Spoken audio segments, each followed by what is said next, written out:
क्या बोल रही हैं, आई डोंट नो कैसे हो रहा है, ये सब सही से एक्सप्लेन नहीं कर पा रही हैं। तो मुझे इतना पता है कि कुरान आज भी पश्चिम बंगाल में, मैं पश्चिम बंगाल की ही बात कर देती हूँ कि पश्चिम बंगाल में 99% लोग, मुसलमान लोग कभी बामायने पढ़े ही नहीं हैं। उनको पता ही नहीं है कि 7 कलमा एक्चुअली में बोल क्या रहा है। उनको पता ही नहीं है कि सूरह मरियम में लिखा हुआ क्या है। उनको पता ही नहीं है कि इकरा का मतलब क्या होता है। उनको पता ही नहीं है कि कुरान में जेंडर इक्वालिटी किसको कही गई है। तो जेंडर इक्वालिटी जब कुरान में है तो अगर औरत बुर्का पहन रही है तो मर्द भी पहने, तो जेंडर इक्वालिटी है ना भाई। तो मर्द को भी बुर्का पहन लेना चाहिए। हिजाब पहनो, हिजाब पहनो, हिजाब पहनो। क्यों नहीं कभी रोड पर उतरे कि तालीम हासिल करो, तालीम हासिल करो, एजुकेशन लो, शिक्षा लो, शिक्षा लो, कभी क्यों नहीं बोले?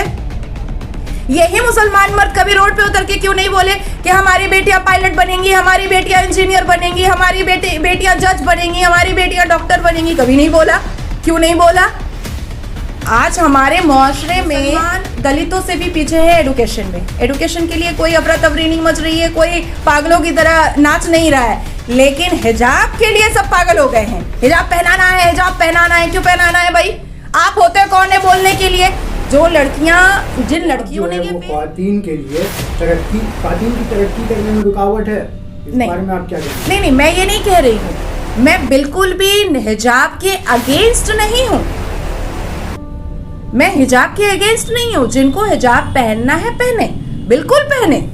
जिनको जीन्स पहनना है पहने, जिनको बिकिनी पहनना है पहने, जिनको नाचना है नाचे, जिनको गाना है गाए।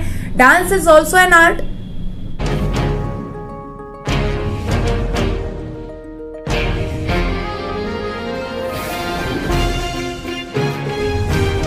पहले आपका हिंद न्यूज में इस्तकबाल है। Thank you.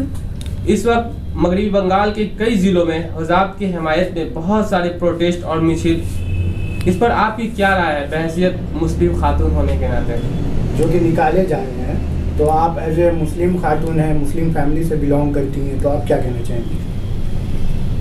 देखिए, मैं सबसे पहले तो एक इंसान हूँ और इंसानियत मेरी नज़रों में सबसे बड़ी चीज़ है। अब आपने कहा कि बंगाल के कई कोने में और कई ज़िलों में हिजाब के फेवर में प्रोटेस्ट किया जा रहा है, एजिटेशन किया जा रहा है। तो जब नुसरत जहां हाफ पैंट पहनकर टिकटॉक बना करके डालती हैं, जो आपके ही पश्चिम बंगाल की मेंबर ऑफ पार्लियामेंट है, जिसको माइनॉरिटी का एक फेस बना करके श्रीमती ममता बनर्जी ने खड़ा किया था, तब इन्होंने प्रोटेस्ट क्यों नहीं किया? जब फरहाद हकीम की बेटियां शैम्पेन का बोतल खोलते हुए आधनंगे कपड़े पर इंस्टाग्राम पे अपनी तस्वीरें डालती हैं, तब इन्हीं मुसलमानों ने प्रोटेस्ट क्यों नहीं किया? जब नुसरत जहां के शादी को लेकर के विवाद आया और उसने एक हिंदू व्यक्ति से पहले शादी की और दोबारा फिर जब उन्होंने अपने बच्चे के बारे में बताया, वो मर्द भी हिंदू था, तब इन मुसलमानों की राय और ये एजिटेशन, ये अविरोध, ये सब कहाँ चला गया था? ये सब खत्म हो गया था जब श्रीमती ममता बनर्जी सर पर दुपट्टा रख करके ईद की नमाज में खुतबे के बाद खड़ी हो जाती हैं जा करके मौलवी के मेंबर पर। तब उस वक्त ये मुसलमान क्यों नहीं कहते हैं कि हमारे कुरान में औरतों की इजाज़त नहीं है, हमारे इस्लाम के हिसाब से औरतों की इजाज़त नहीं है? जब श्रीमती ममता बनर्जी बिना वजू के, और पता नहीं पाक होती हैं कि नहीं होती हैं, पेशाब पे पानी लेती हैं कि नहीं लेती हैं, अफ्तार करने बैठ जाती हैं, जो मुसलमान कौम के लिए, मुसलमान मजहब के लिए जो अफ्तार बहुत ही पाक और शुद्ध होता है, वो बैठती हैं, तब उनसे कोई क्या जाकर पूछता है कि आप वजू करके बैठी हैं कि नहीं बैठी हैं? तब ये मुसलमान कहाँ चले जाते हैं? जब श्रीमती ममता बनर्जी ने द्वारे द्वारे मद का ऐलान किया कि हर दरवाजे पर शराब पहुंचाई जा सकती है, द्वारे द्वारे मद का मतलब क्या होता है कि हर के द्वार पर दारू पहुंचाया जा सकता है, तब ये मुसलमान के मुंह में लड्डू पेड़ा जलेबी था, तब ये मुसलमान कहाँ गायब हो गए थे?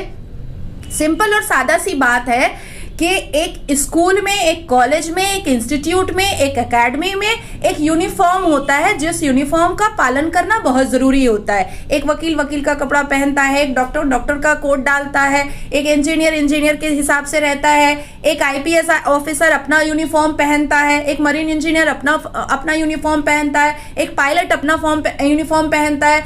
तो यूनिफॉर्म के जगह पर यूनिफॉर्म ही पहनना पड़ेगा।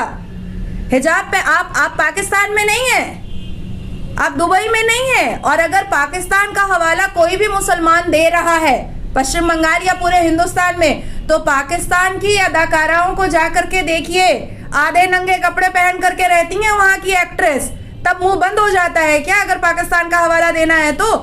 खैर मनाए कि हिंदुस्तान में मुसलमानों की बहुत इज्जत आज से नहीं 1947 से लेकर के 2002 तक है। और एक तीसरी बात मैं आप लोगों से बोलना चाहूंगी कि 1947 से आज 12 फरवरी 2022 तक में ये मुसलमान मर्दों का हुजूम कभी एजिटेशन नहीं किया कि हमारे मुस्लिम खवातीन को एडुकेशन दिया जाए, तालीम दी जाए, उनको आगे बढ़ाने की कोशिश की जाए। हमारे हर एक इंस्टीट्यूट में, हर एक जगह पर मुस्लिम औरतें, मुस्लिम लड़कियां एडुकेशन हासिल कर सकती हैं। यही मर्द जब तलाक देते हैं मुसलमान औरत को, तो क्या कुरान में लिखा हुआ है नौजुबिल्ला? यही मर्द जब हलाला करवाते हैं मुस्लिम औरतों का, तो कुरान के हवाले से करवाते हैं नौजुबिल्ला। जब यही मुसलमान मर्द जहेज की वजह से औरत छोड़ देते हैं और शादी नहीं करते, तो ये क्या कुरान में लिखा हुआ है नौजुबिल्ला? जब यही मुसलमान मर्द 99% मुसलमान मर्द हिंदू लड़कियों से शादी करते हैं और अपने मुसलमान धर्म की लड़कियों को छोड़ देते हैं, उनसे शादी नहीं करते हैं, तब ये क्या कुरान में लिखा हुआ है नौजुबिल्ला? तो अपनी गलतियां मुसलमान मर्दों को दिखाई नहीं देती हैं, लेकिन हिजाब के लिए तो गला बहुत तेज हो गया है सबका। क्यों हिजाब पहनेंगे? हम एडुकेशन हासिल करेंगे, हम अपने एडुकेशन पर फोकस करेंगे, हम अपने करियर पर फोकस करेंगे। मुझे आगे बढ़ने के लिए अपने करियर पे, अपने एडुकेशन को लेकर के आगे बढ़ने के लिए अगर हिजाब एक बाधा आ रहा है, तो अपनी शर्म हम अपने आंख में रखेंगे, अपने लिबास में रखेंगे, अपनी तहजीब रखेंगे, अपनी तमीज रखेंगे। हिजाब से कुछ नहीं होता है। अब बात आती है कुरान के हवाले से और संविधान के हवाले से, तो मैं एक्सप्लेन कर देती हूँ, क्योंकि आपके मटिया बुरुज में भी बहुत एजिटेशन हो रहा है। लड़कियां बोल रही हैं आई डोंट नो कैसे हो रहा है, ये सब सही से एक्सप्लेन नहीं कर पा रही हैं। तो मुझे इतना पता है कि कुरान आज भी पश्चिम बंगाल में, मैं पश्चिम बंगाल की बात कर देती हूँ कि पश्चिम बंगाल में 99% लोग, मुसलमान लोग कभी बामायने पढ़े ही नहीं हैं। उनको पता ही नहीं है कि 7 कलमा एक्चुअली में बोल क्या रहा है, उनको पता ही नहीं है कि सूरह मरियम में लिखा हुआ क्या है, उनको पता ही नहीं है कि इकरा का मतलब क्या होता है, उनको पता ही नहीं है कि कुरान में जेंडर इक्वालिटी किसको कही गई है। तो जेंडर इक्वालिटी जब कुरान में है, तो अगर औरत बुर्का पहन रही है तो मर्द भी पहने, तो जेंडर इक्वालिटी है ना भाई, तो मर्द को भी बुर्का पहन लेना चाहिए। क्योंकि औरत के उज़ू मर्दों से थोड़े से डिफरेंट है, इसलिए उनको अपने आप को एक बोरा में लपेट लेना चाहिए। तो इसका ये मतलब मैं समझती हूँ कि मुसलमान औरतों की नजर गैर जगह ही ज्यादा जाती है, गैर जगह ही वो ज्यादा नोटिस करते हैं, इसीलिए ये मैदान पे उतर गए हैं, रोड पे उतर गए हैं कि भाई हिजाब पहनो, हिजाब पहनो, हिजाब पहनो। क्यों नहीं कभी रोड पर उतरे कि तालीम हासिल करो, तालीम हासिल करो, एजुकेशन लो, शिक्षा लो, शिक्षा लो? कभी क्यों नहीं बोले? यही मुसलमान मर्द कभी रोड पे उतर के क्यों नहीं बोले कि हमारी बेटियां पायलट बनेंगी, हमारी बेटियां इंजीनियर बनेंगी, हमारी बेटियां जज बनेंगी, हमारी बेटियां डॉक्टर बनेंगी? कभी नहीं बोला। क्यों नहीं बोला? आज हमारे मुआशरे में आज मुसलमान दलितों से भी पीछे है एडुकेशन में। एडुकेशन के लिए कोई अफरा तफरी नहीं मच रही है, कोई पागलों की तरह नाच नहीं रहा है, लेकिन हिजाब के लिए सब पागल हो गए हैं। हिजाब पहनाना है, हिजाब पहनाना है। क्यों पहनाना है भाई? आप होते कौन है बोलने के लिए? जो लड़कियां, जिन लड़कियों ने ये फेस किया उनको बोलने दीजिए, उनको लड़ने दीजिए, उनको सामना करने दीजिए। लड़कियां बहुत आगे जा सकती हैं अगर ये मुसलमान मर्द अपनी डिक्टेटरशिप खत्म कर दें। लड़कियां आसमान छू सकती हैं अगर मुसलमान मर्द उनका लगाम कसना कम कर दे। तो मैम, क्या हिजाब जो है वो ख्वातीन के लिए ख्वातीन की तरक्की करने में रुकावट है? इस बारे में आप क्या कहना चाहते हैं? नहीं, मैं ये नहीं कह रही हूँ, मैं बिल्कुल भी हिजाब के अगेंस्ट नहीं हूं। मैं हिजाब के अगेंस्ट नहीं हूं। जिनको हिजाब पहनना है पहने, बिल्कुल पहने। जिनको जीन्स पहनना है पहने, जिनको बिकिनी पहनना है पहने, जिनको नाचना है नाचे, जिनको गाना है गाए। Dance is also an art. गाना, सिंगिंग लता मंगेशकर जी के लिए आज लेजेंडरी बोला गया, उनके नाम का एक पोस्टल स्टैम्प बन गया। तो नाचना और गाना कोई प्रॉब्लम नहीं है। कई लोग मुझे कमेंट करते, मैं अपने मुद्दे पर आ रही हूँ, कई लोग मुझे कमेंट करते हैं कि वैश्याओं की तरह आप नाचती हैं। तो नाचने के लिए भाई, वैश्या में अगर मेरे को मिला रहे हो तो मुझे ऐसा लगता है कि वैश्यों की इज्जत बहुत ज्यादा है, हर रात बेचती हैं लेकिन खत्म नहीं होता है, और शरीफ आदमी की इज्जत तो एक बार में ही खत्म हो जाती है। तो मेरे हिसाब से नकाब बुरा नहीं है, नकाब गलत नहीं है। हमारा तन ढकने के लिए हमारे कुरान ने कहा है, शर्म लिहाज के लिए हमारे कुरान ने कहा है, लेकिन साथ साथ जिस हिंदुस्तान के धरती पर हम रह रहे हैं या इस पूरी दुनिया की धरती पर हर एक एकेडमिक क्वालिफिकेशन का एक यूनिफॉर्म है, हर एक जगह का अपना एक यूनिफॉर्म होता है। नर्स का भी अपना यूनिफॉर्म होता है, तो उनको तो वो करना पड़ेगा। वॉचमैन का अपना यूनिफॉर्म होता है, ड्राइवर का अपना यूनिफॉर्म होता है। अब वो कहेगा नहीं हम नहीं पहनेंगे, हम तो नहीं पहनेंगे, हम हिजाब में सबको इंजेक्शन लगाएंगे, ये तो पॉसिबल नहीं है ना। तो यूनिफॉर्म को एक्सेप्ट करना पड़ेगा। इस वक्त मुल्क में एक सियासी और गैर सियासी तंजीम मुसलमानों को ख़ास तौर से निशाना बना रही है, कभी लव जिहाद के नाम पर, तो कभी घर वापसी के नाम पर, कभी CA NRC के नाम पर, और अब ये लोग हिजाब की मुखालफत कर रहे हैं। आखिर इसका अंजाम क्या होगा, इस बारे में आप क्या कहेंगे? मैं तो खुद भी लव जिहाद के बिल्कुल अगेंस्ट हूँ। क्यों कोई मुसलमान लड़का हिंदू लड़की से शादी करेगा? मुसलमान घर की लड़कियां क्या मर गई हैं, या मुसलमान घर में लड़कियां पैदा नहीं हो रही हैं? गूगल सर्च के हिसाब से क्या पता चला है कि लड़कियों की पैदाइश ज्यादा हो रही है, लड़कियों का जन्म ज्यादा हो रहा है। तो मुसलमान मर्दों को ऐसे तो जीन्स वाली लड़कियां और बिकिनी वाली लड़कियां आवारा लगती हैं, अगर मुसलमान लड़की पहन लेती है वैश्या दिखाई देती है, लेकिन हिंदू लड़की से जीन्स वाली से शादी करने में बहुत मजा आता है। तो मैं लव जिहाद के बिल्कुल पक्ष में हूँ, क्योंकि कुरान भी कहता है कि हम कलमा पहले ढूंढो, पहले आपको हम कलमा ढूंढना है। आप क्यों जाते हैं हिंदू लड़कियों से शादी करने के लिए? क्या मजा है आपको, बताइए। आपके चैनल के माध्यम से मैं पूछ रही हूँ सारे मुसलमान लड़कों से, जिसने हिंदू बीवी ला करके रखी हुई है, मुसलमान में लड़की नहीं मिली थी क्या?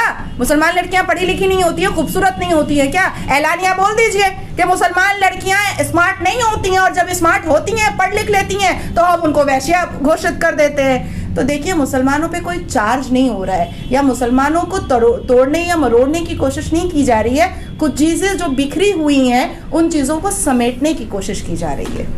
अभी हाल ही में जो ममता बनर्जी ने एक ऐलान किया था, एक बात कही थी, 1 पोस्ट 1 पर्सन के ताल्लुक से, आप इस बारे में क्या कहें, आपका क्या राय है? ओह माय गॉड, मुझे हंसी आ जाएगी, मैं हंस दूंगी इस आपके सवाल पर। एक हैशटैग डेफिनेटली चला है कि 1 पोस्ट 1 पर्सन, तो फरहाद हकीम से ऐसा क्या है जो फरहाद हकीम मंत्री भी बनेगा, मेयर भी बनेगा, काउंसलर भी बनेगा, विधानसभा MLA भी बनेगा, कहीं का चेयरमैन भी बन जाएगा, कुछ भी बन जाएगा? ऐसा कुछ मतलब एक्स्ट्रा एक्स फैक्टर है क्या?